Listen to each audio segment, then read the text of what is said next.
இயேசுவே, என்னோட நண்பன் ரொம்ப நாளா முடக்குவாதத்துல இருக்கான். உங்களை தவிர வேற நம்பிக்கை இல்ல. தயவு செஞ்சு இவனுக்கும் நீங்க உதவி பண்ணுங்க.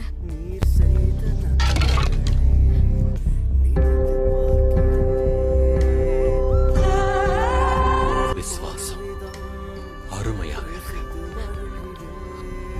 உன் பாவங்கள் உனக்கு மன்னிக்கப்பட்டது. யார் கொடுத்த அதிகாரத்துல நீ போதிக்கிற? பதில் சொல்லு. கடவுளை தவிர வேறு யாரால பாவங்களை மன்னிக்க முடியும்? சரியா? பூமியில பாவங்களை மன்னிக்க மனுஷகுமாரனுக்கு அதிகாரம் இருக்குங்கிறத நீங்க தெரிஞ்சுக்கிறதுக்காக.